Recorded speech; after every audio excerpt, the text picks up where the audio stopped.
Good morning সাগুন সেতা। আজ আমি একটা নতুন মেকআপ ভিডিও নিয়ে চলে এসেছি। আজকের ভিডিওটা একটু অন্যরকম, তো তোমরা দেখতে থাকো। আমরা বেরিয়ে পড়েছি সকাল সকাল। আমরা আজকের লোকেশান হলো টাটা, ঠিক আছে। আজকে আমরা একটু অন্যরকম ব্রাইডের রিকমেন্ড যেটা ছিল তাকে আমরা বুঝিয়ে আমরা একটু অন্যরকম করেছি, তো সেই ভিডিও নিয়ে আমরা চলে এসেছি। দেখতেই পাচ্ছ আমি সকাল সকাল বেরিয়ে পড়েছি। তো প্রথমে আমি যাব দিদির সাথে দেখা করব। আমি তো হেয়ার স্টাইল করি আর মেকআপও করি, বাট আমি হেয়ার স্টাইলই এখন করছি। তো দিদির কাছে দিদির কাছে দেখা করেছি। দেখা করে দিদি আমাকে খেতে দিয়ে দিয়েছে। আর আমরা খাওয়া দাওয়া করে একদম ব্রাইডের কাছে চলে এসেছি। এবার তোমরা দেখে নাও যে আমাদের ব্রাইডকে আমরা তার আগে একটু ফুলগুলো একটু সাজিয়ে নিচ্ছি যাতে আমাদের খোপা করতে সুবিধা হয়।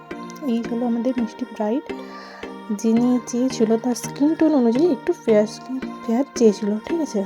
তো দিদি একটু বুঝিয়ে বললো যে কিন্তু তোমার স্কিন টোন যেমন সেরকম করলেই ভালো লাগবে। তো সেই মতো সে মোটামুটি তখন মেনে নিল।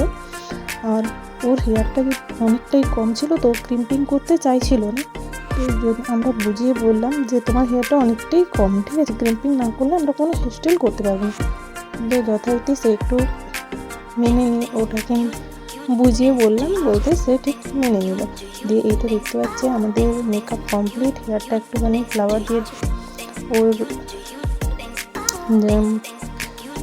খোপাটাকে আমি সাজিয়ে দিচ্ছি। দিদি আমাদের দুজন মিলেই সাজিয়ে দিচ্ছি, ঠিক আছে। আর খোপাটা ওর মনে হচ্ছে যে অনেকগুলো ফুল পড়ে গেছে, তো তাই জন্য বলছে আমার খুব ভারী লাগছে। দিয়ে দেখতেই পাচ্ছ একদম লাল গোলাপ দিয়ে আমরা আর চিপসি দিয়ে সাজাচ্ছি, ঠিক আছে। আর আমাদের এই ব্রাইডকে কেমন লাগছে একটু সবাই জানাবে। আর হেয়ার স্টাইলটা আমি করেছি আর মেকআপটা করেছে আমার যিনি দিদি, যার কাছে মেকআপ শিখেছি, মামনি দিদি, ঠিক আছে। তো পুরো মেকআপ তোমাদের কেমন লেগেছে তোমরা একটু জানিও।